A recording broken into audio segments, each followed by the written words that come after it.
데이터를 증폭시켜주는 것을 엔비디아가 해주겠다라고 이제는 엔비디아의 시스템에 올라탈 준비가 된 거죠. 그 의대 열풍인데 이걸 타파할 수 있는 유일한 방법은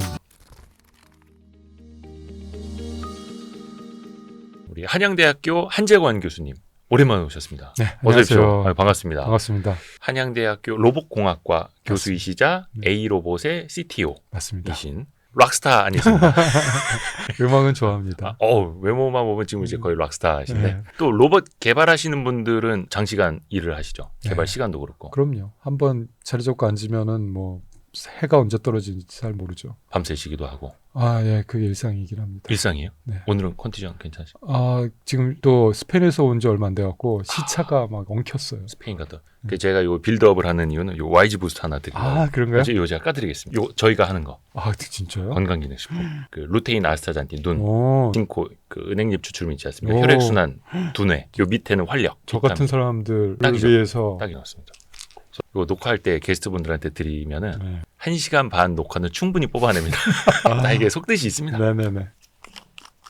감사합니다. 저희 연구원들도 좀 주면 안 될까요? 예, 제가 좀 챙겨드릴게요. 그러면 맛있죠? 연구를 계속할 수 있는 거죠? 그러면 이제 휴머노이드 로봇을 국산화하는데 와이스트리시에 기여하는 거죠. 스페인에서 언제 들어오신 거예요?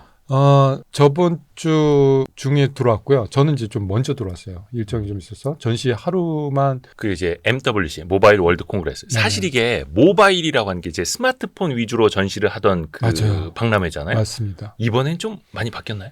네, 지금 디바이스, 스마트폰 디바이스 선전해봤자 그게 꼭 저걸 사야 돼 이런 상황이잖아요. 네. 지금은 AI 전시예요. 이 통신사들도 그리고 또 단말기를 만드는 회사들도 모두 체인지가 됐어요. 지금은 AI를 어떻게 잘 쓰는가에 대한 경연장이에요. 단말기도 그렇고 통신사도 그렇고 네네네. 로봇도 그렇고. 네, 그래서 AI를 잘 쓰는 방법은 생각은 너무나 많을 수 있잖아요. 예. 그래서 우리는 이런 아이디어가 있어. 우리는 이렇게 AI를 실제 생활에 쓸 거야.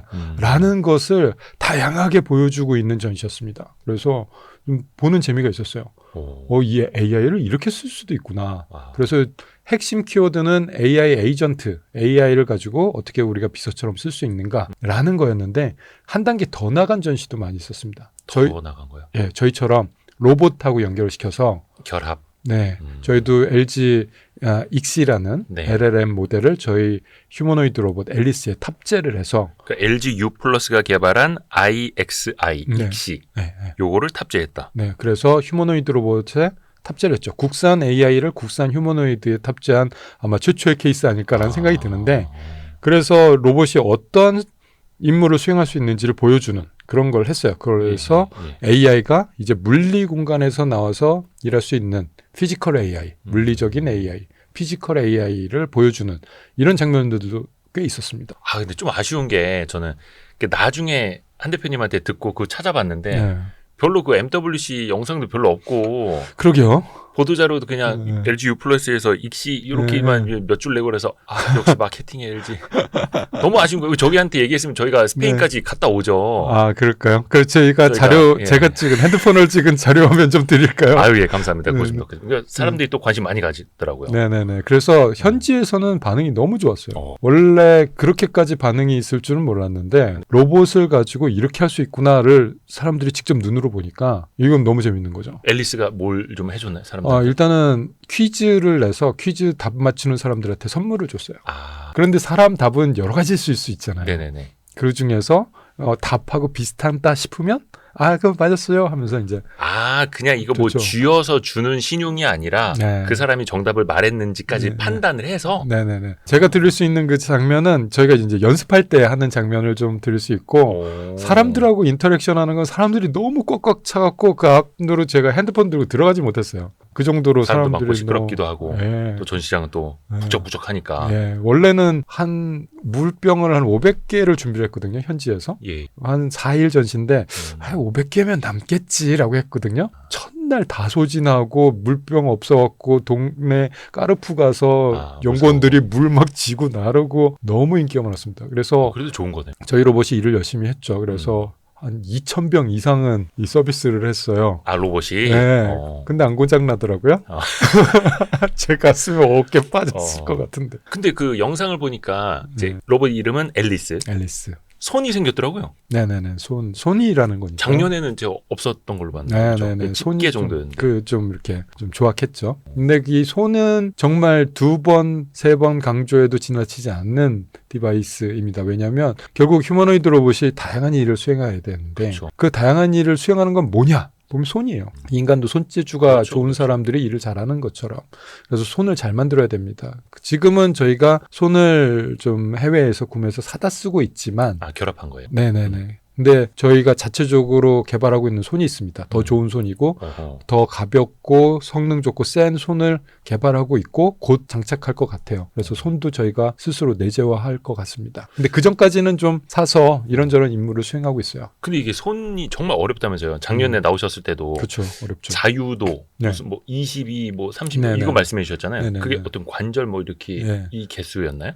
움직이는 개수라고 보시면 돼요. 네. 그래갖고 모터 하나가 하나의 자유도를 만들 수 있다라고 생각하시면 편합니다. 뭐 20자유도다 그러면 모터 20개가 들어가 있구나. 한 손에요? 양손 합쳐서요? 아니면 한 손에. 한 손에. 네. 그래서 사람은 이게 수십 자유도예요. 뭐 한 50, 60 자유도 나와요. 진짜 해부학적으로 얘기를 하면. 근데 그렇게까지 해석하지는 않고 예, 예. 보통 한 20에서 30 사이로 해석을 하는데 아. 기계적으로. 그런데 지금 나오고 있는 손들은 인간의 손만큼 그렇게 자유도가 높지는 못합니다. 인간의 자유도만큼 그렇게 높은 손을 만들면 손이 엄청 커져요. 모터들이 많이 들어가야 되니까. 그래서 합의를 보는 정도가 지금 보급형으로 나오는 게 6자유도 정도예요. 그래서 손가락 하나가 하나의 자유도 정도 하는 거. 모터 하나가 이거 하나 만드는 거. 아니 근데 얘가 이렇게 손가락이 이렇게 굽어지면 마디가 하나, 둘, 셋이 있잖아요. 네네네. 3자유도가 아니라. 인간은 3자유도예요. 네. 인간은 3자유도인데 네네네. 이거를 모터 하나, 둘, 셋 넣기가 너무 힘든 거죠. 아하. 그래갖고 얘네들 쭈루룩 연결해갖고 한 번에 움직이는 그냥 하나의 움직임만 만드는 일자유도. 모터 하나로 땡기면 이게 같이 그냥 같이 그냥 굽어지게. 쭈루룩 움직이는. 이게 보급형. 아하. 그래갖고 1, 2, 3, 4, 5 자유도가 있고 엄지만 특별하게 이렇게 움직이는 자유도가 하나 더 있어요. 아하. 이렇게 잡아야 되니까. 그래서 6자유도 손이 보급형으로 나오고 있습니다. 아. 그런데 6자유도 갖고 할 수 있는 거는 이렇게 쥐는 작업이에요. 요 컵이 있는데 요렇게 쥐는 작업. 특히 이제 원형으로 돼 있으면 좋아요. 이렇게 쥐는 작업은 할 수 있어요. 하지만 이렇게 하는 도구들은 그렇게 많지는 않습니다. 물론 있죠. 뭐 예.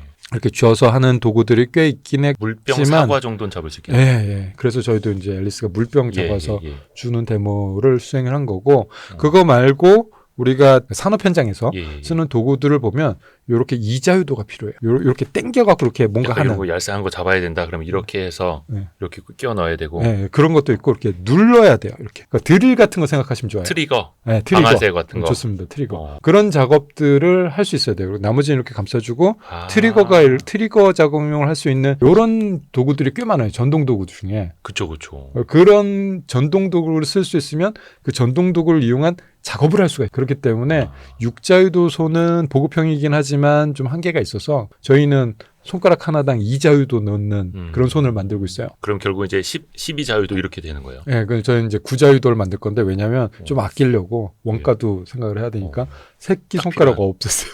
아, 이것만 있어도 될 것 같아요. 아, 그래서 현실적으로. 네, 둘둘둘 6이잖아요. 네네네. 엄지는 셋. 그래갖고 9자유도 손을 만들고 있습니다. 그래서 조만간 장착할 수 있을 것 같고 그렇게 되면 저희 앨리스는 또 다른 작업, 한 단계 더 높은 더 많은 작업을 수행할 수 있을 거라고 보고 있어요. 9자유도면 이 손바닥 총 해서 9개의 모터가 들어가는. 네, 9개의 모터가 여기서 있는 근데 거죠. 이게 다 따로 움직일 수 있어야 되잖아요. 그렇죠, 그렇죠, 이거를 얘한테 학습시켜야 되고. 그렇죠. 다 똑같은 9개의 모터가 다 똑같이 움직이면 안 안 되고. 되죠. 그러려면 뭐하러 9개를 써요? 어떻게 학습을 시켜요?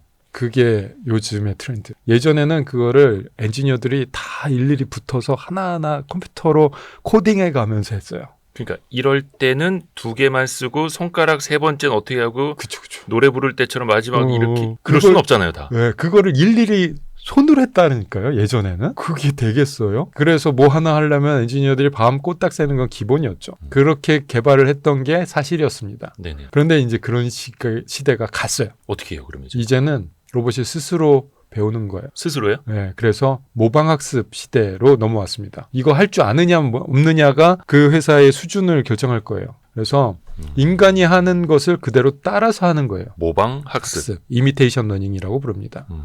그런데 일일이 코딩해서 가르쳐 줄래니 너무 시간도 오래 걸리고 노력도 많이 들고 인건비도 비싸고 그래서 이제는 어떻게 하느냐. 인간이 일단 시범을 보여주는 거죠. 아하. 이렇게 할게. 이렇게 해. 라고 하면 그거를 보고 배워서 따라서 해서 그 모션 자체를 데이터로 만들어서 인공지능에 넣는 거예요. 그냥 엄마 아빠가 저 어떻게 하고 있는지를 보고 아이가 배우는 것처럼 바로 그거. 아빠가 맨날 다리 꼬고 앉아 있으면 애도 다리 꼬는 배우는 바로 것처럼. 그겁니다. 그래갖고 애 앞에서는 그죠. 행동 조심해야 된다고. 조심해야 되는 겁니다. 아. 그래서 이 모방학습을 할 수 있는 시스템을 갖추고 있는 로봇 회사냐 그렇지 않은 회사냐에 따라서 이 사람들 개발 속도가 얼마나 빠르냐 느리냐를 측정하실 수도 있을 것 같아요.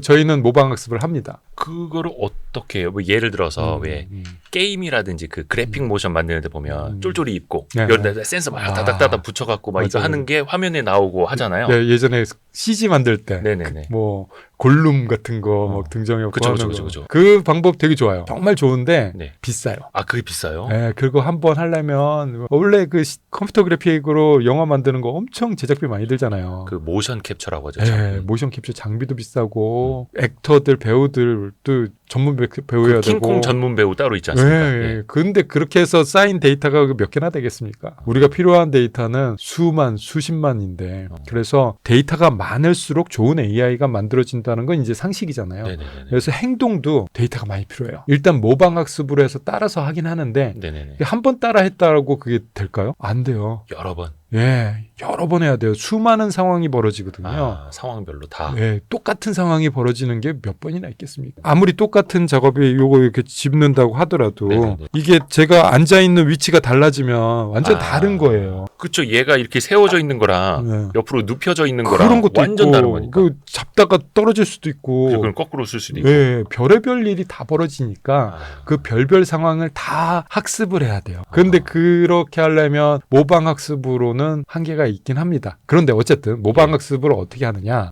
요즘에는 그 HMD를 많이 써요. HMD요? 헤드 마운트 디스플레이. 그 VR 기기라고 할까요? 네네네. VR. VR 기기 메타버스 때문에 한번 그쵸, 확 그쵸. 떴잖아요. 예. 그리고 메타버스 요즘 좀 잠잠하잖아요. 어찌되는 게임으로 이용들을 하시죠. 예. 네네네. 그런데 이걸 로보틱스의 이미테이션 러닝으로 쓰기엔 너무 좋아요. 그래서 사람이 HMD 장비를 끼면 네. 그 사람이 보는 시각을 로봇이 보는 시각으로 바꿀 수가 있어요. 그 로봇이 카메라가 있어서 예, 로봇 예. 카메라에 그 정보가 들어오잖아요. 네네네. 그 카메라 정보 이미 네. 동영상이 들어올 거 아니에요. 그걸 HMD에다 뿌려주는 거예요. 동기화를 시키는 거예요. 네, 그러면은 로봇이 보는 장면을 사람이 보게 됩니다. 그리고 이 사람은 그 자기가 로봇이 된 그 입장으로 일을 하는 거예요. 내 손도 보고 네, 이렇게 네네. 하면서. 네네. 그러면 실제로 사람은 허공에서 일하는 건데 예. 이 사람은 로봇 입장이기 때문에 로봇이 일하는 것처럼 느껴요. 거의 뭐 마이너리티 리포트 막 이런 것처럼 영화에 나오는 것처럼. 맞아요. 그러면은 그 로봇은 진짜 일을 하게 되죠. 사람이 움직이는 걸 그대로 따라하게 만드는 시스템을 갖췄다면 사람이 움직이면 로봇은 그대로 따라서 움직일 테니 로봇 자체는 일을 합니다. 그러면은 지금 로봇이 같이 이제 사람이 움직일 때 이게 움직이는데 네네. 사람 팔이랑 네. 로봇 팔은 전혀 연계된 건 없고 근데 동기화를 시키는 거예요. 그냥 이 비전으로 VR VR 헤드셋 헤드셋 기기로 비- 쳐다보는 손을 네. 걔가 인식을 해서 그대로 똑같이 움직이는 거예요. 네. 그거 할 수 있는 게 기술인 거죠. 근데 그 기술을 갖고 있는 곳이 있고 없는 곳이 있는 거예요. 아 그게 네. VR 기기에 어차피 뭐 메타 거나 어디 걸 이제 사다 쓰지만 그렇죠. 그 안에 어떤 소프트웨어를 같이 만들어서 네네. 로봇이랑 네. 동기화를 시켜버리는 네. 이게 기술이라는 거예요. 네. 그래서 이미테이션 러닝을 할 수 있는 로봇 회사냐 아니냐로 일단 수준을 가를 수가 있어요. 고방학습을 할 수 있느냐 없느냐. 네. 저희는 할 수 있습니다. 그리고 굉장히 시간 지연 없이 만들어내는데 성공을 했습니다. 그래서 모방학습을 시켜요. 그러면 이 로봇은 뭔가 일을 하죠. 그냥 따라하는 게 아니라 그 행동을 또 다 익숙하게 몸에 이게 몸이라고 해야 되나? 일단 로봇 데이터. 머리에 들어가는 거네. 데이터. 데이터가. 그래서 이 행동 자체를 데이터로 만들어요. 토큰으로 만들어서 네네네. 그 토큰들을 트랜스포머 모델, 그러니까 거대 인공지능에게 막 밀어넣는 거죠. 데이터들을. 그러면은 이 인공지능 모델이 만들어져요. 네네네. 그거를 로봇에 다시 설치를 하면 그 로봇은 앞으로 비슷한 상황이 눈앞에 펼쳐지면 그 작업을 합니다. 저번에 배웠지? 그것대로 해봐. 그러면 분명히 상황은 다름에도 불구하고 자기가 응용해서 해요. 그게 모방학습이에요. 그런데 문제는 데이터입니다. 그 데이터가 많아야 돼요. 모방학습을 했던 엄청나게. 데이터가 많아야 돼요. 거의 뭐 테슬라가 차량으로 이제 주행하면서 예. 세상을 다 학습을 하듯이. 네, 인공지능의 원리는 똑같거든요. 그래서 데이터가 중요한데 한계가 있는 거예요. 모방학습을 그러면 한 사람이 하루 동안 몇 시간이나 시킬 수 있으며 그 데이터는 몇 개가 되며 그래서 하루 종일 시켜봤자 성공 확률 한 10% 되나? 뭐 이 정도밖에 안 돼요. 10번 시도하면 한 번 성공하고 뭐 이 정도예요. 그래서 중요한 건 데이터의 양인데 그 데이터 양을 어떻게 증폭을 시키느냐. 그렇죠. 이게 문제거든요. 그거를 시뮬레이션에서 해요. 시뮬레이션이요? 예. 컴퓨터 안에 디지털 트윈을 만들어 놓는 거예요. 그래서 로봇은 한 대지만 네. 너 마치 10대인 것처럼 이렇게 복제를 해가지고. 네네. 오. 그래서 가상 공간에는 그 로봇과 똑같은 환경을 갖춰놓고 디지털 트윈이죠. 현실 세계와 똑같은 환경을 만들어 놓고 모방학습으로 몇 개 시도를 하면 그거를 가상 공간에서 증폭을 시켜요. 매트리스네요, 매트리스. 네, 이것도 해보고 저것도 해보고 가상 공간에서 별의별 상황을 연출해 놓고 로봇이 수행하게 하는 거예요. 그러면 이거는 이론상으로는 무한대죠. 그 이제 돈에 대한 문제죠. 이거는 설비에 대한 문제고. 그래서 이 모방학습을 데이터를 증폭시켜 주는 것을 엔비디아가 해주겠다라고 젠슨 왕이 이번 1월 달에 얘기한 겁니다. 그 피지컬 AI. 예. 너희들이 하나하나 그렇게 학습시키기 힘드니까 네. 우리 거 써. 네. 이거네요. 우리가 증폭시켜줄게 엔비디아로 들어와. 그리고 증폭뿐만 아니라 AI 모델까지 만들어줄게. 그냥 모델 생성되면 그거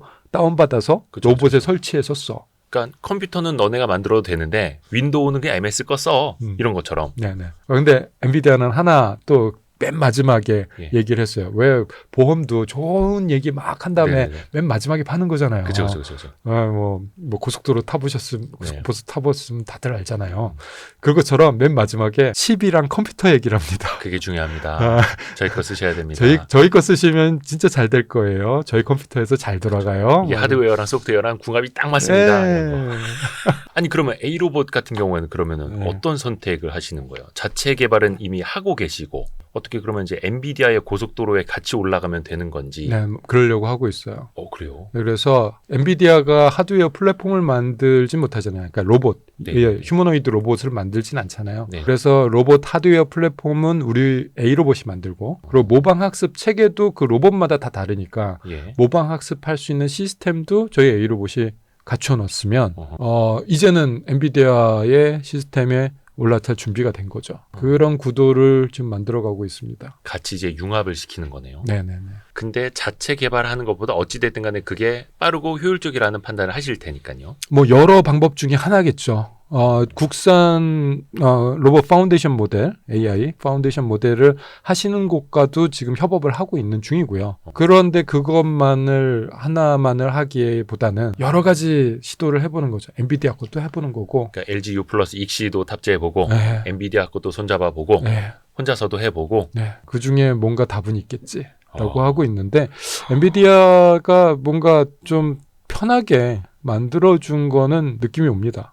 이 로봇 하시는 분들을 위해서 많은 배려를 했구나라는 건 느낌이 좀 오고 있습니다. 그래서 지금 시도를 하고 있는 중이고요. 이제 결과가 나오면 저도 좀 홍보를 좀 할까 이러고 있는 중이에요. 그러면 엔비디아랑 어떻게 협업을 좀 하고 계시는 거예요 지금? 네네네 하고 있고요. 얼마 전에 현대자동차의 그 보스턴 다이내믹스가 엔비디아 거 쓰고 그 그루트 사용을 했다라고 얘기를 하고 있죠. 그래서 현대자동차의 아틀라스, 더 뉴 아틀라스, 더 뉴 아틀라스가 엔비디아의 그루트를 사용하는 모습들을 진짜 심심치 않게 볼 수 있지 않을까라는 기대는 하고 있습니다. 그리고 저희도 이제 할 수 있다라는 걸 이제 보여드려야 되는 거죠. 그러면은 그 현대자동차가 인수한 보스턴 다이내믹스 아틀라스랑 사촌지간?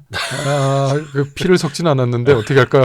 6천 정도 하시죠. 네. 이야, 신기합니다. 그러니까 어떻게 보면 이제 로봇만 만들어 와라. 엔비디아가 이제 다 같이 성장시켜줄게 이런 건데, 그러니까 지난번에도 젠수당이 발표할 때 보면은 어디였었죠? CES였나? 네. 그 큰 디스플레이 옆에 이제 7대 14대가 쫙 올라왔었는데, 거의 다 미국, 뭐 노르웨이, 중국 좀 있었는데. 한국 로봇은 없었어요. 뭐 보스턴 다이내믹스가 좀 애매하긴 한데. 애매하긴 하죠. 그럼 이제 나중에 앨리스가 거기 들어갈 수 있는 겁니까? 저희 목표 중에 하나입니다. 그 중에 하나 자리를 저희 앨리스가 차지했으면 좋겠다라는 게 저희 직원들과 학생들의 지금 작은 목표. 또 요거는 좀 공개하기는 좀 어려울 수도 있겠습니다만 그러면 엔비디아가 공짜로 해주는 건 아닐 거 아니에요. 아직까지는 뭐 돈 달라는 소리는 안 하는데. 근데 뭐 예를 들어서 윈도우 하나 깔듯이 옛날에는 그러지 않을까? CD 하나 사갖고 깔지 않았습니까? USB 같은 거. 그런 식인지 아니면 나중에 뭐 팔리면 매출에 얼마 로열티인지. 일단은 이건 추측이에요. 예. 이건 추측인데 엔비디아가 그 쿠다 프로세스를 돈 받고 팔지는 않잖아요. 그 하드웨어를 팔기 위한 미끼 지렛대. 상품, 예. 미끼 상품을 딱 미끼 상품 좋은 거 만들어 놓고 네, 어디 이마트도 아니고 미끼 상품에서 이거 이거 쓸 수밖에 없게 만든 다음에 그 다음에 그 뒤로 엔비디아의 GPU를 쓰면 쿠다 프로세스를 잘 돌릴 수 있어요로 지금 글로벌 탑 시가총액을 만들어냈잖아요. 똑같은 전략을 쓰지 않을까라는 기대를 하고 있습니다. 그래서 그 코스모스 플랫폼은 좀 이렇게 오픈 소스로 예. 주시면서 그러면서 그걸 돌리는 컴퓨터 또 AI 칩은 엔비디아 거를 써야 되는 이런 구도를 쓰지 않을까라는 기대와 예상을 하고 있죠. 제가 잘 몰라서 그런데 특히 이제 AI 서버 데이터 센터에는 그 뭐 GPU나 이렇게 엄청나게 들어가잖아요. 네. 로봇은 얼마나 들어가요? 많이 못 들어가요. 좀 해봐야 뭐 한 대, 네. 뭐 유만하고. 그리고 그 GPU도 그 우리가 알고 있는 뭐 H100 뭐 이런 거 못 들어가요. 그죠? 엄청난 뭐 학습용은 아니고. 아니 뭐 어떻게 쓰냐는 뭐 그 엔지니어들에 따라서 예. 이제 전용을 하고 어떻게 어떤 프로그램을 깔고 뭐 이런 것들은 엔지니어의 선택인데 네. 그런데 이제 문제는 전력과 크기예요. 그 H100 같은 그 GPU는 어마어마한 전력을 먹거든요. 그런데다가 크기도 커요. 그래서 휴머노이드 로봇 같은데 장착하기에는 정말 힘듭니다. 그리고 그 결국에는 추론을 하는 정도만 갖고 있으면 되지 이 자체가 학습할 필요는 없거든요. 그렇죠. 학습하는 거는 클라우드에서 하면 돼요. 네, 통신. 클라우드 가서 학습 뭐 한 며칠간 해갖고 결과값만 나오면 돼요. 네. 그 결과 프로그램을 그 탑재할 수 있는 컴퓨터면 됩니다. 네, 그래서 그 컴퓨터는 추론, 인퍼런스만 하면 돼요. 네. 이미 갖춰진 모델 가지고. 그런 컴퓨터는 그렇게 우리가 알고 있는 대용량 GPU는 아니어도 되거든요. 네. 그럼에도 불구하고 좋은 GPU가 필요하죠. 추론도 빠르면 좋으니까요. 그렇죠. 그리고 모델 하나가 아니라 모델 뭐 3개, 4개 같이 돌아갈 수 있으면 얼마나 좋겠어요. 별의별 일을 다 할 수 있으니까. 그래서 컴퓨터가 좋으면 좋을수록 좋다는 선입니다. 선. 아름다움이에요. 그런데 문제는 이제 전력이 얼마냐, 크기가 얼마냐라는 거죠. 그래서 그 젠슨 왕의 그 발표를 보면 끝에 또 하나 나와요. Thor라고 THOR. 네. Thor라는 작은 크기의 컴퓨터를 선전합니다. 아. 치밀하죠. 네네네. GPU만 선전하는 게 아니라 작은 크기의 컴퓨터를 딱 보여주면서 뭐 가정용 슈퍼컴퓨터라고 했나? 뭐 많이 그런 식으로. 예. Thor라는 이름의 예. 작은 컴퓨터를 막 이렇게 손에 들고 막 이렇게 선전을 해요. 네. 이유는 뭐냐면 이거 로봇에 넣으세요. 로봇에 이거 넣으세요. 로봇용이에요. 그러니까 AI를 위한 새로운 맞춤형 컴퓨터 뭐 이런 식으로 이제 광고를 했는데 그게 로봇에 들어갈 수 있는 작잖아요. 심장이네, 심장. 네, 자꾸 그 전력도 얼마 안 먹고 그러면 여기서 인퍼런스 추론하는 건 여기서 다 하세요. 그 학습할 때는 저희 그 GPU 큰 거 좋은 거 뭐 이런 거 블랙웰 이런 거로 서버컴에서 돌려갖고 학습하시고요. 그 결과 받아서 Thor에다 넣어서 로봇에 넣어서 쓰세요. 완벽한 패키지를 소개를 해주고 있죠. 그러니까 클라우드에 있는 머리, 로봇의 이제 Thor라고 하는 심장, 그리고 또 그 기반 학습 시스템, 소프트웨어까지. 그러면은 다른 로봇 회사들은 그냥 뭐 물리적인 것만 하라는 거예요? 네. 그렇게 협업을 하자라고 했죠. 그러면서 한마디 더 했는데 저희는 로봇 회사랑 경쟁하지 않습니다. 라는 말까지 했어요. TSMC가 떠오르네요. 네. 그래서 같이 가자. 너무나 좋은 비즈니스 모델이자 선구안을 가진 해안을 가진 사람들이 할 수 있는 사업 아닌가. 그러니까 전기차 시장이 커지더라도 나중에 그 자율주행 시스템을 만든 회사는 또 이제 뭐 커질 수 있듯이 어떻게 보면은 프린터와 프린터 잉크 비유가 너무 이거는 한 몇백 년 차이가 나는구나. 근데 그거를 또 로봇 개발하시는 분 입장에서는 또 매력적으로 안 볼 수가 없는 거잖아요. 그렇죠. 그 금광이 터졌을 때 서부 시대 때 돈 번 사람들은 청바지 판 사람들이잖아요. 예. 만들어서 판 사람들. 곡괭이, 삽, 네. 청바지. 그런 거를 엔비디아가 노리고 있다라고 그렇죠. 좀 추측은 할 수 있지 않을까요? 그러면 그 로봇 기업들이 나중에는 더 많아질 수도 있는 거잖아요. 그 많아지겠죠. 엔비디아 걸 기반으로 해서는. 네네네. 스타트업도 많아질 수 있고. 근데 거기에서 이제 엣지 있게 더 앞으로 나가는 거는 아까 말씀하신 그 모방 학습 네, 이제 그 시스템이라든지 어떻게 보면은 진짜 막 관절 하나하나 직립보행, 균형 맞추는 거 막 이런 것들도 네. 또 그거는 정말 쉽지 않은 일을. 네, 네, 네. 그러면 하드웨어 플랫폼 로봇을 만드는 회사들의 장점은 또 있을 거고 예. 거기에 경쟁은 또 다르게 펼쳐질 거고 그래서 휴머노이드 로봇이 어떤 하나의 산업, 하나의 관점으로 보지는 않았으면 좋겠어요. 관점이 굉장히 다채롭습니다. 플레이그라운드가 굉장히 넓다. 생각보다 굉장히 넓다. 라고 봐주셨으면 좋겠어요. 또 하나가 이제 아까 쥐는 거에 대해서 여쭤봤는데 이제 걷는 것. 네, 사실 이제 걷는 거는 휴머노이드 로봇한테 거의 이제 기본이고 속도 경쟁을 좀 하더라고요. 네, 요즘 뭐 중국에서 마라톤 대회를 한다고 하고 있죠. 하프 마라톤 대회 사람이랑 휴머노이드 로봇이랑 같이 뛴다고. 네. 뭐 4월 언제 한다고 하던데. 네, 네, 네. 얼마나 어려운 기술입니까? 달리기까지 해야 된다는. 최종 단계라고 보여지는 느낌입니다. 최종 단계. 네, 휴머노이드 로봇 기술의 레벨을 이렇게 만들었을 때 물론 이제 AI 쪽 학습 쪽도 있지만 예. 기계 쪽으로는 가장 어려운 레벨의 단계가 어디냐라고 하면 두 다리로 균형을 잡으면서 걷는 것. 어허. 이게 최종 단계가 아닌가라는 생각이 들 정도로 어렵죠. 근데 지금 앨리스는 좀 걷잖아요. 네. 그때 작년에도 보여주셨는데 그 무슨 축구 대회, 네, 로봇 축구 대회. 로봇컵에 그쵸? 나가서 축구 경기를 하고 있죠. 근데 이제 거기서 뛰는 거는 좀 차원이 다르다고 봐야 돼요. 네. 걷는 거하고 뛰는 거는 완전히 다른 프로세스예요. 아, 프로세스가 달라요? 네.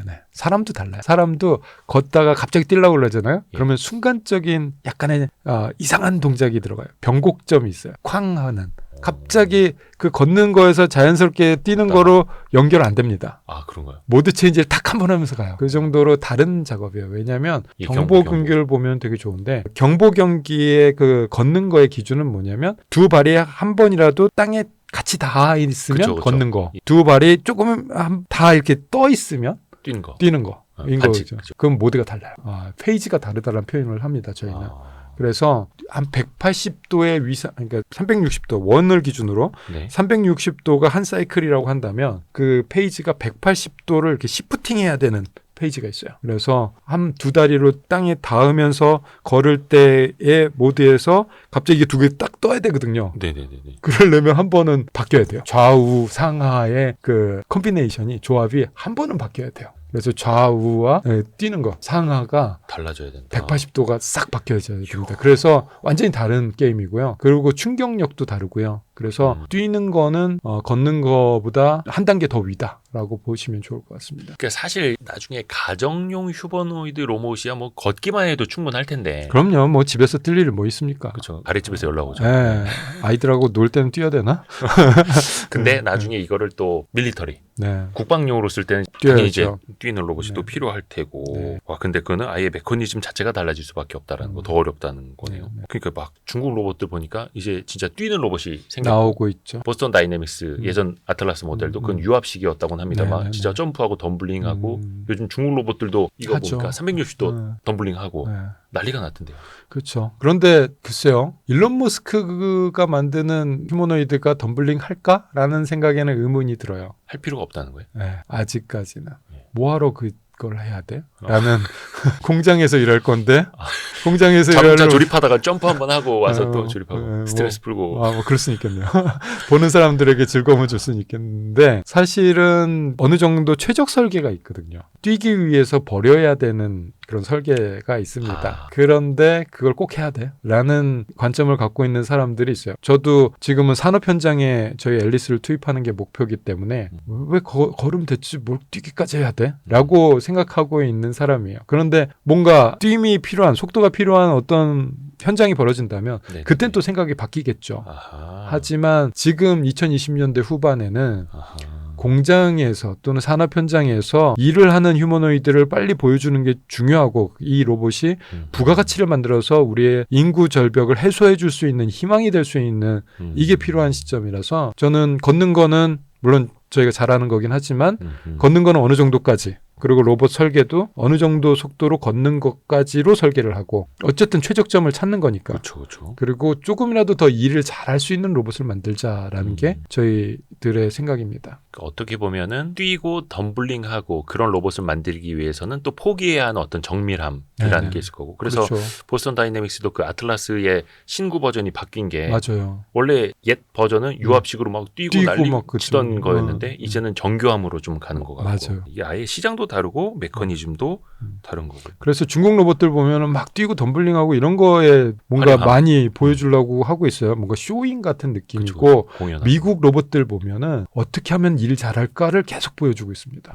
좀 결이 다르죠. 아하. 그 진짜로 그 공장에 이제 막 실전 투입하는 로봇들이 나온다고는 합니다. 네. 어질리티 로보틱스 같은 경우에도 그 아마존이 네네, 물류 물류창고. 창고에다 넣는다고 하고 이제 생산 현장에 투입될 수 있는 단계까지 이제 왔다고 보세요? 아니면 아직 좀 느릿느릿하긴 한데 그것도 뭐 학습을 위한 겁니까? 뭐 보여주기 위한 겁니까? 일단 단계별로 생각을 해야 되고요. 예. 25년은 분명히 산업 현장에서 휴머노이드 로봇이 부가가치를 만들어내는 첫 해가 될 겁니다. 그래서 일론 머스크는 테슬라 공장 안에서 옵티머스를 사용을 할 거고요. 예. 뭐 BMW나 메르세데스 벤츠 같은 경우도 자신들의 공장에서 어떤 한 부분을 로봇이 하는 장면을 보여줄 거라고 예상을 하고 있습니다. 그런데 중요한 거는 첫 술에 배부르지 않는다는 거예요. 처음에는 쉬운 것부터 하는 거죠. 그렇죠. 할 수 있는 것부터 쉬운 것부터 그렇게 차근차근 단계별로 나가는 것이고 그 첫 단계를 2025년에 보게 될 거다라고 보고 있습니다. 그래서 우리도 많이 늦으면 안 됩니다. 우리도 최대한 빨리 산업 현장에 들어가는 모습을 보여줘야 돼요. 그러니까 완성됐다라고 보기 전에 그렇죠. 들어가서 네. 거기에서 학습을 시켜라. 그럼요. 현장에 답이 있고 아무리 연구실에서 머리 짜내고 만들어봤자 현장 가면 또 다른 얘기가 펼쳐지는 경우를 몸이 그렇죠. 체득하고 있잖아요. 우리가. 대학교에서 다 이제 학점 4.3 맞아도 가서 이제 김 반장님한테 혼나죠. 그럼요. 너는 학교에서 뭐 배워왔니? 소리 듣는 건데 현장 가서 빨리 조금이라도 빨리 몸으로 배우는 이런 자세를 우리가 지향해야 되지 않나라는 생각을 하고 있고 그래서 파트너사가 많이 필요합니다. 사실 로봇이 공장 안에서 설친다? 야 이거 그 귀찮은 작업이거든요. 방해되고 귀찮고 저 언제 가르칩니까? 저 혼자 뛰어다니는 게 빠른데. 그렇죠. 이게 사람이 하지 뭘 이런 느려 터졌구만. 안 되고 실수하고 느리고 이런 거를 같이 해내갈 그런 파트너들이 필요해요. 어느 정도 희생이 필요한 거죠. 그런데 내 코가 속잔데 지금 그런 걸 어떻게 같이 해줘? 라고 하실 수가 있으세요. 그렇죠. 그러니까 희생이죠. 일종의. 근데 또 그렇게 학습시켜 놓으면 그 생산 라인이 나중에 더 효율화가 될 수 있을 테고 제일 먼저 그쪽에서 투입이 돼서 배웠으니까 데이터가 또 쌓이니까. 그럼 이제 현대차 같은 경우에는 당연히 보스턴 다이내믹스 휴머노이드 로봇을 나중에 투입을 할 테고 지금 한다고 선언을 했죠. 아틀라스 더 뉴 아틀라스 투입하겠다라고 선언을 하셨죠. 그래도 자동차 회사들이 제일 먼저 좀 나서고 있잖아요. BMW도 사실은 다른 회사들이랑 협업을 하는 거고 벤츠도 마찬가지고. 피규어랑 협업하고 있고 벤츠는 앱트로닉스랑 협업을 하고 있죠. KGM이라도 연락 주십시오. 르노 삼성 연락 주십시오. 현대 GM. 그 자동차 회사들이 가장 많이 손을 잡을 수밖에 없는 건 그만큼 뭐 생산 라인이라든지 필요하기 때문이겠죠. 뭐 필요도 하겠지만 자동차를 만드는 사람들, 특히 현대차라든가 테슬라 같은 회사들의 업이랑 로봇이랑 휴머노이드 로봇이랑 좀 비슷한 경향이 있습니다. 만드는 제작, 개발 그 단계라든가 이 쓰임이라든가 이 구조라든가 자동차 회사가 잘하는 부분들을 조금만 응용을 하면 로봇도 잘 만들어요. 그런 약간의 뭐랄까 관심 영역이 같다? 이런 것도 어느 정도 있지 않았을까라는 생각합니다. 가장 또 학습하기 좋은 환경. 시장도 갖고 있는데 공급도 할 수 있다. 이거 굉장히 큰 거잖아요. 김 반장님의 잔소리를 좀 이제 견뎌낼 수 있다면 또 그러면서 로봇은 학습할 테고요. 또 최근에 보면 해외 기업들이 이제 로봇끼리 학습하는 걸 보여주더라고요. 피규어 AI도 그렇고 협업. 그러니까 협업. 두 대가 같이 서서 뭐 물병인지 사과인지 구분을 해서 냉장고에 넣을 거 넣고 뺄 거 빼고 이런 식으로. 이건 어떤 원리예요? 혼자서 일하는 것보다 같이 일하는 게 작업 능률도 높고 할 수 있는 일의 종류도 많아지잖아요. 우리 인간도 혼자 일하는 것보다 같이 일하면 일이 능률도 오르고 할 수 있는 종류도 많아지잖아요. 그런 거를 보고 있는 거죠. 그래서 한 대가 잘하는 거는 알겠고 두 대도 잘한다면 이거는 폭발력이 더 크지 않나. 라고 보고 있는 겁니다. 그리고 또 이런 것도 있어요. 인간과 로봇 간의 협업. 로봇과 로봇 간의 협업도 있지만 인간과 로봇 간의 협업도 상당히 중요하게 보고 있습니다. 그래서 예전에는 두 분이 일하는 현장이 만약에 우리 일손이 많이 부족해져서 네. 한 분밖에 없다. 이럴 네. 때 로봇 하나가 더 들어가서 그렇죠. 그 사람과 로봇이 협업할 수 있다면 우리는 인구 절벽 현상을 어떻게든 막아낼 수가 있는 그런 거 아닐까라는 생각을 합니다. 인간 한 명에 휴머노이드 로봇 3명이 한 팀일 수도 있는 거고. 그렇죠. 그래서 협업이 되게 중요하고요. 협업할 수 있는 능력을 갖춘 로봇이 나와야 되고요. 그런 측면에서 보면 저희 A로봇이 예. 축구 경기에 출전하는 건 되게 좋은 테스트예요. 다른 선수랑 같이 패스? 네, 패스도 하잖아요. 아, 그게 보고 딱 정확히 다른 로봇에게 패스를 해주는 거예요? 네, 패스를 잘하면 이겨요. 그러니까 패스하는 것도 굉장히 많이 연습을 하거든요. 그건 또 일종의 협업이잖아요. 그럼 다른 로봇은 공 오는 곳으로 기다리는 거고요. 네. 스루 패스도 가능합니다. 네. 그렇게 하는 거예요. 근데 이제 지금 못하고 있는 게 공간 패스는 못하고 있는데 그건 좀 난이도가 좀 높아서. 근데 일단은 내 친구가 예. 저기 있어. 적고 나고 나면 우리 아군이 예. 저기 있어. 그럼 아군에다가 공을 그쵸, 딱 그쵸. 밀어주면 골을 만들 수 있는 확률이 너무 높아지잖아요. 네, 그래서 저희는 수년간 그 축구를 통해서 익힌 기술을 좀 이제 발휘할 때가 되지 않았나라고 보고 있습니다. 손흥민과 케인처럼 그렇죠. 보지도 않고 어디 있는지 느낄 수 있는. 그거는 좀 안 되네. 진짜 그게 협업이었네요. 공 하나 주는 것부터가. 네.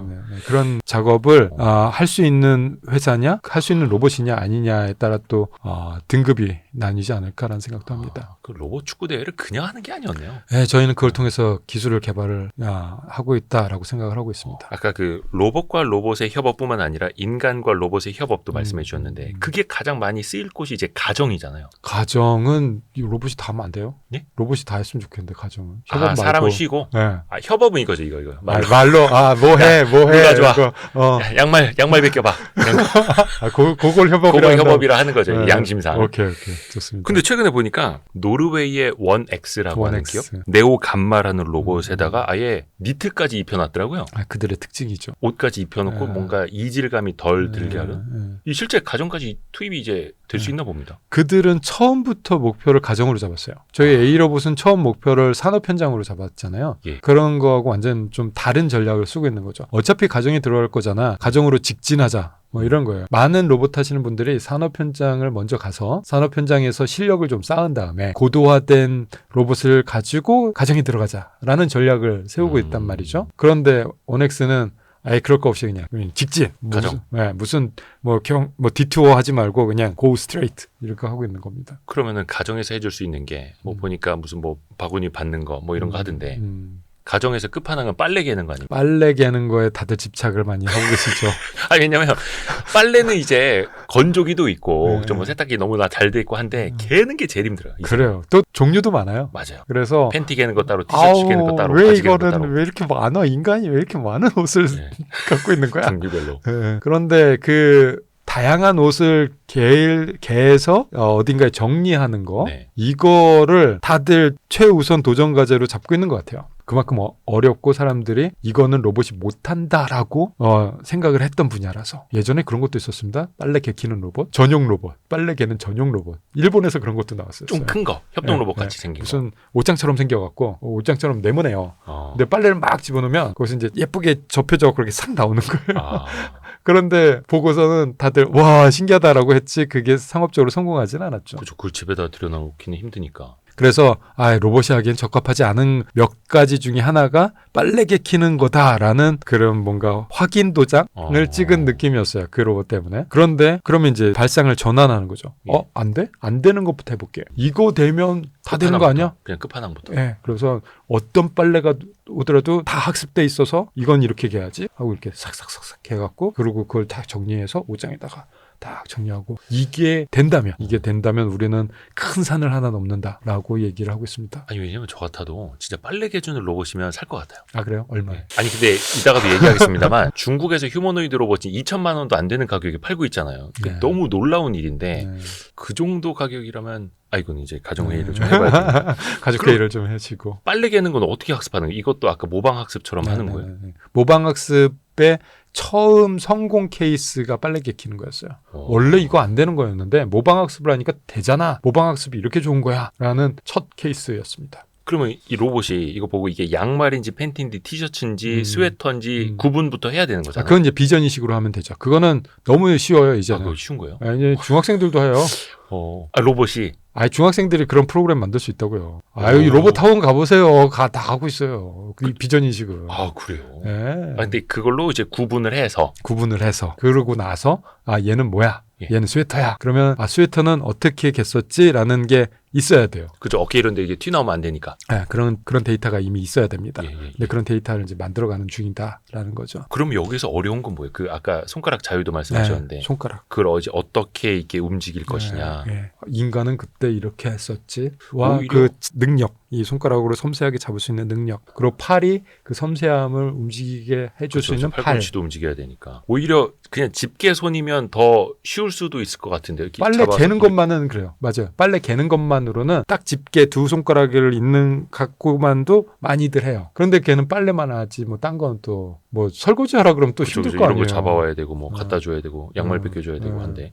그리고 또 저기 냉장고 위에 가서 맥주 좀 가져와 그러면 요거 갖고 냉장고 문 열고 힘들잖아요. 그러니까 인간형 손을 가지고 있는 게 다양한 일을 하기 위해서는 좋습니다. 이것도 하고 저것도 하고. 근데 빨래 개는 것까지 이제 현실로 와 있는 거고. 근데 이것도 회사별로 빨래를 갤 수 있는 회사, 아직은 못 개는 회사, 앞으로 갤 수 있는 회사, 또 단계가 또 남아 있는 거네요. 근데 집안일이라는 게 기술로만 봐서는 안 되는 게 있어요. 집안은 안전 이슈하고도 결부가 돼 있어요.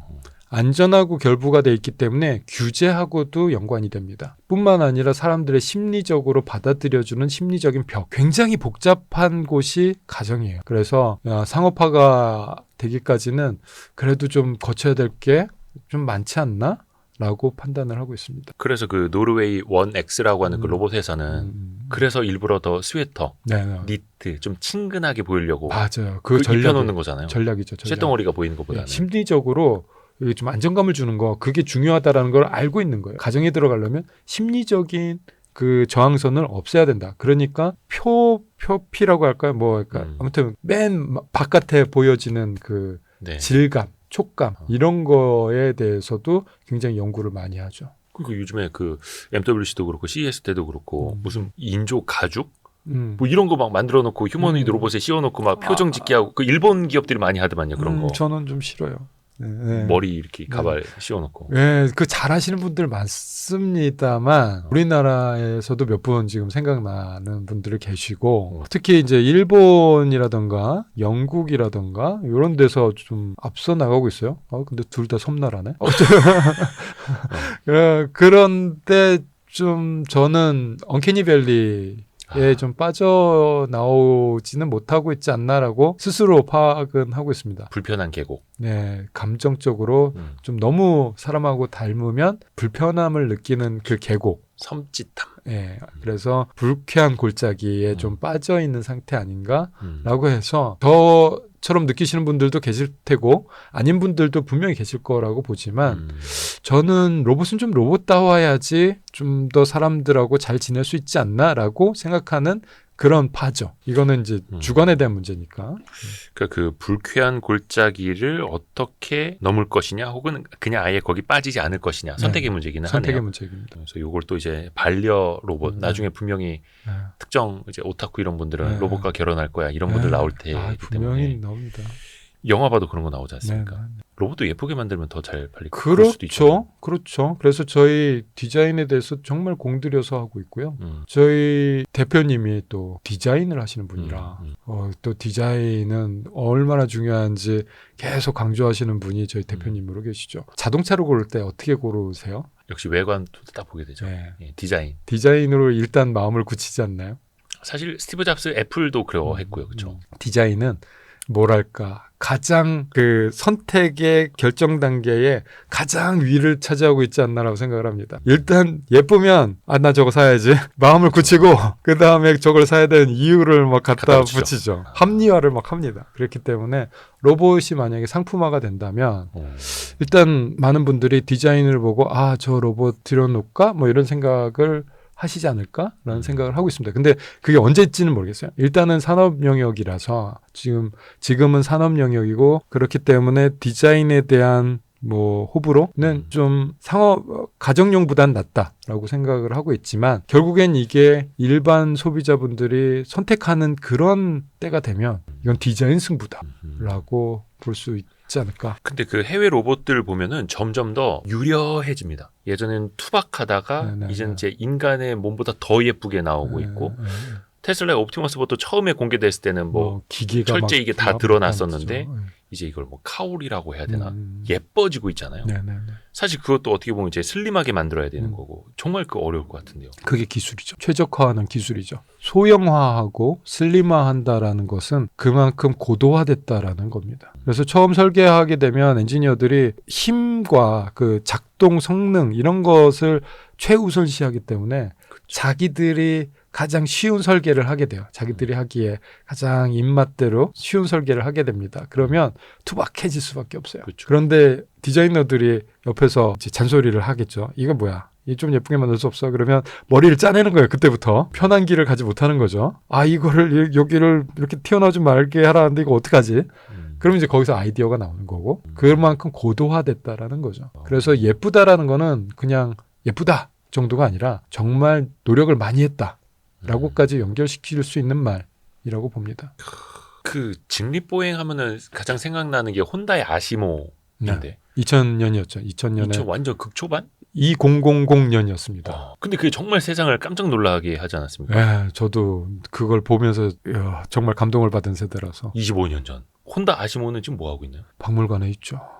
혼다는요? 혼다는 그 이후로 사업을 접었죠. 아니 그 25년이라는 세월 사이에 만약에 이걸 계속 했으면 그러니까요. 지금 전 세계를 씹어먹었을 텐데 왜 안 했을? 저도 물어보고 싶어요. 물론 이제 사업성이 없었다는 건 알겠어요. 네네네. 근데 혼다 정도 되는 기업이라면 사업성은 이제 좀 약하게 쳐줄 수도 있는 거 아니었을까라는 그런 생각이 드는데 모르겠습니다. 어떻게 의사결정이 이루어졌는지. 그런데 사업을 접은 지 꽤 됐습니다. 그리고 나서 미국이 치고 나갔죠. 예전에는 휴머노이드 로봇은 일본이었어요. 그렇죠.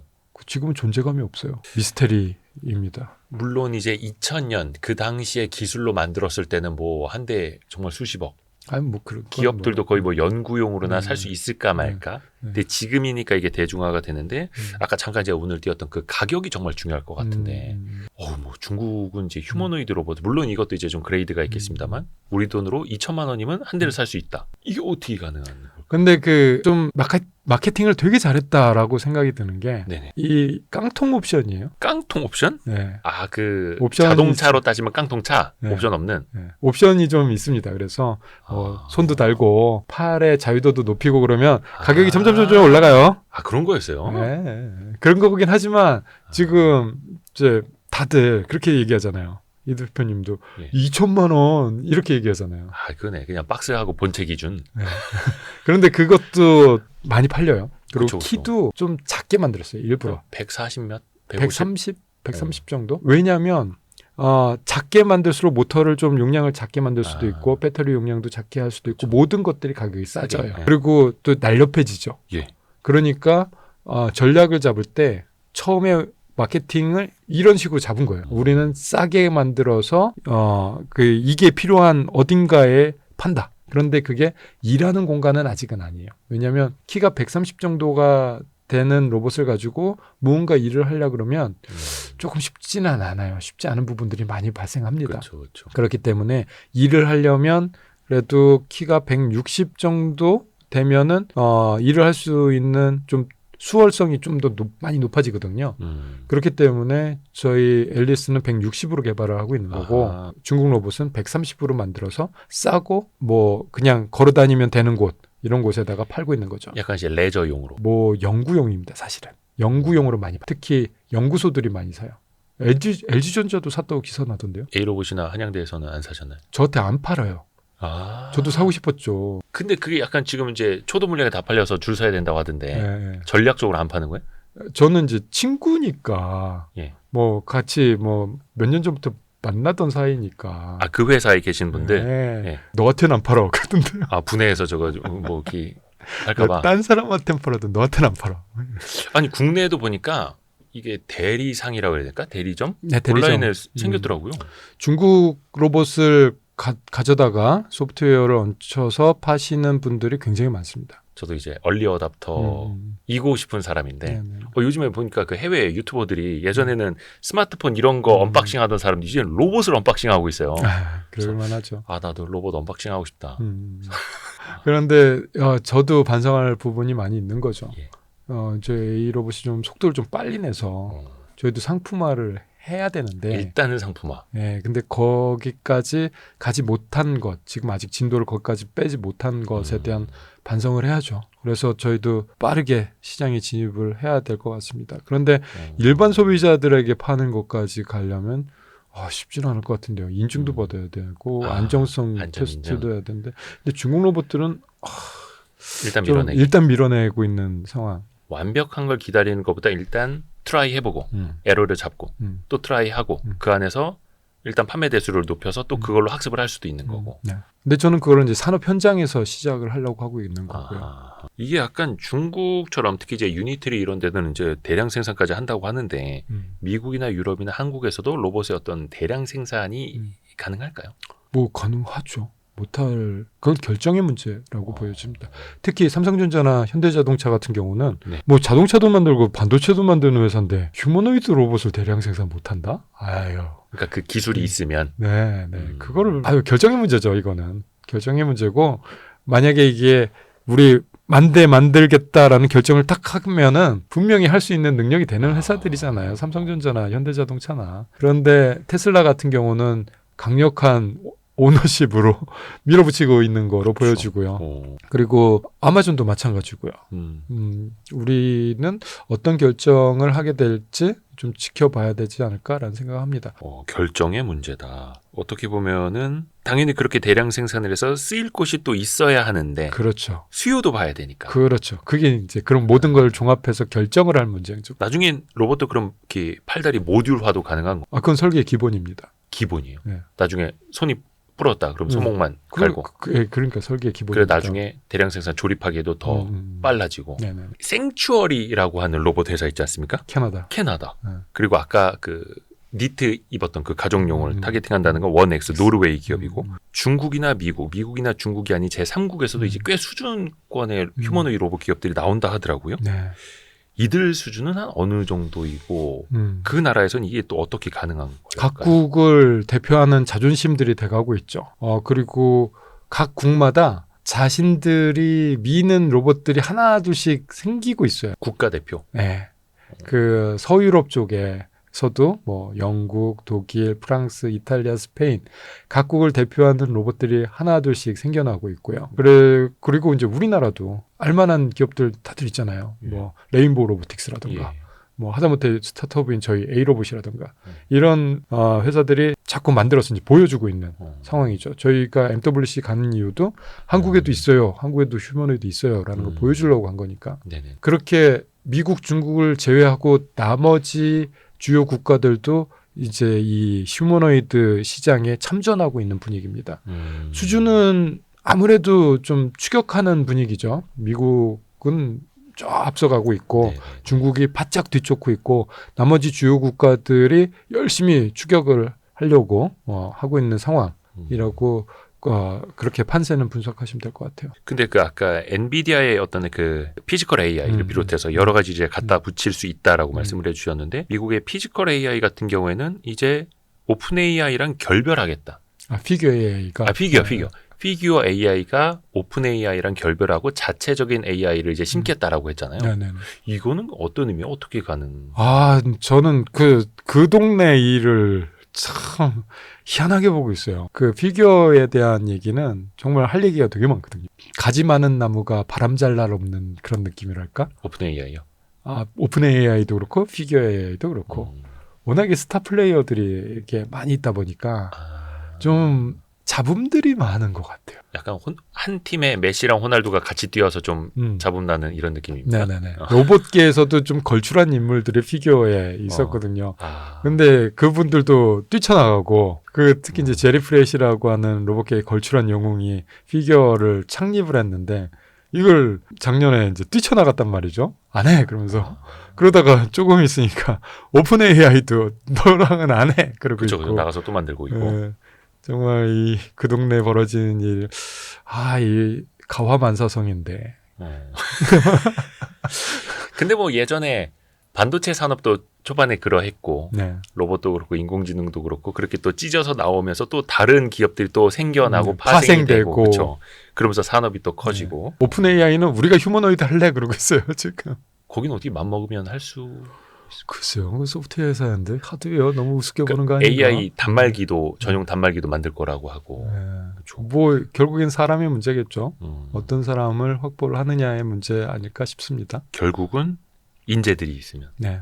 우리나라 로봇 개발자의 수준이라든지 처우라든지 로봇 개발자를 양성하고 있는 현실은 좀 어때요? 수준은 정말 높죠. 저 1등부터 100등까지 세우라 그러면 저는 한 50등 안에 들어가기 힘들 정도로 정말 저보다 뛰어난 로봇 하시는 분들 많습니다.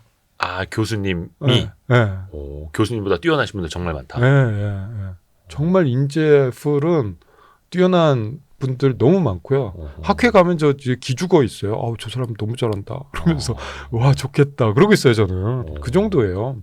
그런데 처우라던가 뭐 이런 거는 너무 좀 밀리죠. 특히 그래서 인재 유출 현상이 좀 심합니다. 어디로 가요? 보통은 미국으로. 혹시 연봉은 얼마씩 받고 가나요? 막 여기서 공개할 수가 없을 정도로 정말 차이가 많이 나고 저도 유혹을 이겨내는데 힘드니까. 한재건 박사 거기서 이제 저 한양대에서 고생하지 말고 미국으로 와. 실리콘밸리로 와 이런 식으로. 예, 저도 학위를 미국에서 했잖아요. 그러니까 또 친구들도 많고. 저 얼마까지 제안 받으셨나요? 아이고. 앞자리만. 말씀드리기 쉽습니다. 잊어먹을 거예요. 저는 그거 안 들은 거예요. 잊어먹을 겁니다. 네. 또 그래도 기억을 되살리지 마세요. 창업하셔서 A 로봇이 대박 터뜨리면 되니까요. 아니 그 레인보우 로보틱스 시총이 3조 넘을지 누가 알았겠습니까? 네, 오준호 교수님 이하 고생했던 그 친구들이 정말 잘 되는 모습을 보여줘야 됩니다. 그래서 로봇 하면 이런 성공 스토리 쓸 수 있어요를 지금 보여주고 있잖아요. 그분들이 저는 더 잘 되는 모습을 보여줬으면 좋겠어요. 그래서 우리 자라나는 아이들에게 야 로봇 하면 저렇게 되는 거야? 공학을 하면 저렇게 되는 거야? 성공하는 방법이 의사가 되는 방법 말고도 딴 게 있는 거야? 라는 거를 지금 오준호 교수님 이하 레인보우를 창업한 그 창업 멤버들이 좀 보여줬으면 좋겠어요. 레인보우는 근데 오준호 교수님이 그 직원들한테 좀 지분도 좀 주셨고 이번에 이제 삼성한테 M&A 되면서 의사 재벌이시죠. 몇십 배, 몇백 배 버셨죠. 재벌이세요. 의사분들 힘들게 수술하고 막 거의 손목 나갈 정도로 이렇게 해야 된다고 하는데 물론 이제 로봇도 그렇게 열심히 개발하셨습니다만 근데 그런 케이스가 더 많이 나와야 된다. 그러니까 의대 열풍인데 어떻게 좀 보면은 이제 상위권 학생들 거의 다 이제 의대 먼저 간다고 하지 않습니까? 현장에서 느끼시기에도 많이 그 체감이 되시나요? 뭐 그렇죠. 그런데 로봇은 조금 특이해요. 저희 로봇과 학생들은 어려서부터 난 로봇 할 거야라고 꿈을 키워온 학생들이 대부분이라서 장래희망 적을 때 로봇 박사 뭐 이렇게 그래서 요 좁은 우물 안에서는 약간 좀 체감도가 떨어져요. 왜냐하면 소파로 딱 들어가면 이 친구들이 눈이 바짝바짝 하거든요. 그러니까 그 체감도가 좀 떨어지긴 합니다만 근데 그건 저희 작은 우물이고 로봇공학과 학생들 몇십 명 되겠습니까? 근데 좀만 밖으로 나와도 그런 현상들을 너무 많이 보죠. 그래서 저는 이걸 타파할 수 있는 유일한 방법은 성공 케이스가 나와야 된다. 봐야 된다. 특히 이제 젊은 친구들, 저는 이제 이미 끝났고 제가 성공해봤자 뭐 별로 감동적이지가 않고 저희 학생들, 저희 직원들 20대 후반 30대 초반에 저희 학생들과 직원들이 성공하는 모습을 좀 보여줬으면 좋겠어요. 어떻게 20대 때 성공을 합니까? 20대 때 성공해봐야 이렇게 연봉 많이 받고 어디 해외에 나갔다 이건데 그런 것도 성공이지만 뭔가 이 아름다운 모습 나 사회에서 되게 존경하는. 네, 열정을 바쳐서 일했더니 이런 걸 하고 있어요. 나 너무 신나요. 그런데 이제 경제적인 그 보상도 주어지고 이런 모습들을 봐야 그래야 이게 이 현상, 르데 현상이 타파가 된다라고 생각을 합니다. 아무리 말해봤자 뭐 소용없죠. 너는 이제 힘들게 의대 나와서 언니들 피부 해주고 있니? 나는 로봇 만들어서 이게 지금 뭐 어디 자동차를 만들고 있어. 내 로봇이 가정마다 이제 팔려서 설거지를 해주고 있어. 이런 건 또 이제 차원이 다르니까. 그러고 퇴근할 때 포르쉐를 몰고 딱 퇴근하는. 그 중요하다. 그럼요. 시동 소리가 큰 차, 바랑바랑하는 차. 그런 모델이 많이 나와야 한다. 네, 특히 이제 저희 젊은 친구들 중에 그런 모델들이 많이 나왔으면 좋겠습니다. 그렇죠. 연봉은 몇십억씩 받고. 혹시 뭐 한양대나 아니면 다른 이제 로봇 공학을 하시는 이제 석박사 분들 중에 어릴 적에 뭐 의대 진학반을 나왔다든지 그런 분들이 별로 없는 거죠. 그냥 어릴 때부터 나는 로봇. 왜 약간 이게 그 공대 쪽 머리 다르고 이쪽 머리 다르다고 하지 않습니까? 그것도 좀 느껴지십니까? 그렇죠. 저 비슷한 종족끼리 같이 모여 살고 있습니다. 테란. 네. 테란. 그 현장에서 보시기에는 그 왜 요즘에 증권가에서 많이 이제 돌려보는 짤 중에 하나가 로봇의 어떤 서플라이 체인, 밸류 체인, 뭐 소프트웨어는 어디, 뭐 감속기는 어디, 모터는 어느 회사, 뭐 중국에 몇십 개 회사가 있고 미국에 어디가 있고. 저도 보니까 봤어요. 우리나라는 대부분 없죠. 배터리, 물론 배터리도 훌륭합니다만 우리나라도 어떻게 좀 자립화가 좀 될까요? 부품까지. 저는 그게 희망이라고 보고 있고 결국엔 로봇이라는 거는 수많은 부품들의 조립품이거든요. 네네. 로봇 그러니까 하나로 보이는데 그 로봇을 구성하고 있는 거를 분해해 보면 정말 다른 종류의 부품들, 기구들이 다 뭉쳐져 있어요. 뭐 센서라든가 액추에이터라든가 뭐 커넥터라든가 뭐 별의별 딴 데서는 이게 조합이 이루어질 수 없는 것들이 로봇 안에서는 이루어지고 있거든요. 그러다 보니까 이거는 부품 소재 산업으로 발전할 수 있는 플랫폼입니다. 그래서 자동차 같은 느낌도 좀 나요. 그래서 로봇 회사가 있으면 조립품, 완제품 회사가 있으면 거기에 1차 벤더, 2차 벤더들이 충분히 있을 수 있거든요. 이거는 생태계가 갖춰야 되는 산업입니다. 그런데 우리나라가 아직 휴머노이드 로봇을 비롯해서 로봇 플랫폼을 뭐 대량 생산을 많이 하는 곳이 없잖아요. 아직까지는. 그러니까 부품 회사들도 잘 안 보이는 거예요. 그리고 이 부품 회사라는 그런 부품 종류들이 없는 거를 만들어내는 게 아니에요. 이미 다른 곳에서 쓰이고 있는 부품들이에요. 그래서 그 다른 곳에 쓰이고 있는 부품들이 로봇으로도 쓰일 수 있는 거죠. 네네네. 그래서 약간의 모드 체인지는 좀 필요할 거예요. 우리 로봇으로 하려면 이거 이렇게 좀 바꿔야 되는데 그러면서 이제 바꿀 필요는 있을 겁니다만 기존의 부품 회사들을 다시 한번 키워줄 수 있는 그런 강력한 힘을 갖고 있는 존재예요. 그래서 지금 우리가 없는 이유는 아직까지 그 걸출한 플레이어가 안 보여서 이 생태계가 안 만들어지고 있다라고 보여지고 있습니다. 그래서 우리나라도 걸출한 플레이어들이 나오기 시작하면 대량 생산이 되면 거기에 맞는 1차 벤더, 2차 벤더들이 존재해야 됩니다. 로봇 완제품 회사가 그걸 어떻게 다 해요. 그렇죠. 수많은 부품을. 저희 앨리스만 해도 지금 초창기인데도 부품 300개 종류의 부품들이 들어가요. 다 외산. 저희는 거의 국산이에요. 직접 어떻게 만들어서? 직접 만드는 경우도 많고요. 없어서. 그러니까 앞에서도 그 자동차 사례 말씀해 주셨는데 자동차가 진짜 1차 벤더, 2차 벤더, 3차 벤더, 5차 벤더, 6차 벤더까지 그 협력사. 그래서 자동차는 취업 유발 개수, 고용 유발 효과가 굉장히 크지 않습니까? 높죠. 그게 제조업의 특징이죠. 근데 로봇도 그렇게 될 수 있다. 네.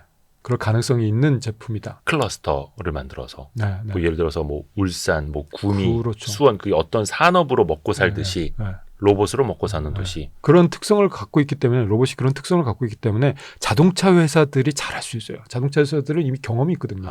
이건 이렇게 해야지 라는 경험이 있는 회사들이에요. 그러니까 테슬라라든가 이런 회사들이 또 잘할 수밖에 없고 또 같은 DNA를 갖고 있는 거고. 나중에 대량 생산을 하더라도. 네. 정책적으로 좀 어떻습니까? 요즘에 그 정치권에서도 뭐 로봇 많이 뭐 배워보자, 뭐 장려해야 된다, 뭐 4차 산업혁명 뭐 하지 않습니까? 네. 좀 어떻게 체감이 되시나요? 네네네. 요즘에 실무단에서는 굉장히 빠르고 효과적인 정책들이 얘기되고 있습니다. 뭐 산업부나 과기정통부나. 그렇죠. 네. 특히 이제 산업부, 과기부 또는 이제 교육부까지 많은 얘기들을 하고 있고 그게 아직까지 수면 위로 올라오진 못했어요. 왜냐하면 모든 기획이라는 게 이 물밑에서 네, 이제 그쵸. 실무자들이 많이 이제 얘기를 하면서 만들어지는 거니까. 그런데 지금 만들어내고 계신 것들을 이렇게 들어보면 괜찮아요. 뭔가 이 본질을 파악하시려고 노력을 하고 있고 우리 주어진 상황에서 이 한국에서 성공할 수 있는 방법이 뭔가를 정말 심도 있게 논의를 하고 계세요. 그러다 보니 이거는 좀 기대해도 좋지 않을까라는 생각을 하고 있습니다. 과기부, 산업부, 교육부 어떻게 보면 이제 이 산업과 기술을 진흥하기 위해서 네네네. 사실 이런 쪽은 이제 진흥 부처니까 네네네. 또 커질수록 당연히 좋은 거고 다만 이런 정책들이 이제 발표될 때는 대부분 이제 정치인들이나 장관님 혹은 이제 대통령이 정치인들이 발표를 해서 그렇긴 한데 물밑에서 뭐 사무관, 주무관 뭐 이런 네. 또 관료분들도 열심히 또 하고 계시고 그런 거 있으면 좀 와이스트리트로 좀 알려주십시오. 그럴까요? 예, 저는 그런 거 되게 좋아하거든요. 정말요? 예. 한번 모시고 뭐 이렇게 찔러볼까요? 네. 나오려나? 저는 좋습니다. 좋습니다. 뭐 노코멘트입니다. 막 이런 말만 하다 가는 거 아니에요? 제가 기자 생활하면서 되게 아쉬웠던 것 중에 하나가 네네. 규제 붙여 있죠. 네. 어디 잘못한데 처벌하고 뭐 어디 뭐 위원회 열어갖고 막 제재 조치하고 막 벌점 주고 벌금 내고 검찰 고발하고 이런 데들은 대서특필됩니다. 그렇죠. 근데 자극적이지. 어디를 진흥하고 네. 도와주고 이런 부처는 눈에 안 띄어요. 맞습니다. 그러니까 막 말해봤자 관심도 없고. 저희는 이제 유튜브 하는 입장에서 보면은 네. 콘텐츠 하는 입장에서 보면 그런데도 오히려 홍보 예산을 써갖고 홍보 영상을 만들어요. 근데 사람들은 몰라. 그럼 맞아요. 국정감사에서 아니 이렇게 좋은 거 만들어서 왜 국정 홍보를 안 하느냐 뭐 이런 것도 도마 위에 올라요. 근데 저희 열심히 했는데요. 안 알아줘. 와이스트리트이 있습니다. 그렇죠. 여기서 이 테이블에서 뭔가 예. 큰 일이 벌어질 것 같습니다. 레인보우 로보틱스 대표님 여기 나오고 시총 10배 이상 올랐다는 그것까지만 말씀드리겠습니다. 저 그 소리 듣고 여기는 어떻게든 나와야 된다라고 하고 있고. 이제 A 로봇이 에이스 로봇이 될 겁니다. 예. 아니 왜냐면 11개월 전에 뵀었는데 그 사이에 또 엄청난 발전을 이루신 게 또 느껴지기도 하고 그래서 우리 에이스 로봇이 될 A 로봇과 또 한양대 로봇공학과 발전을 또 무궁한 발전을 기원하겠습니다. YG 부스터 챙겨드리겠습니다. 1시간 반 후딱 하지 않았습니까? 이거 한 잔 드시니까? 좋네요. 진짜인데? 말이 술술술술 나오는데요? 로봇한테도 이걸 먹여야 되는데. 우리 한재권 교수님 너무 감사드립니다. 네. 아유, 고맙습니다, 교수님. 지나간 얘기만 하는 게 아니라 그를 통해서 이번 분기에는 어떤 기업들이 좋아질 수 있을까에 대한 고민도 같이 있을 거라고 생각을 합니다.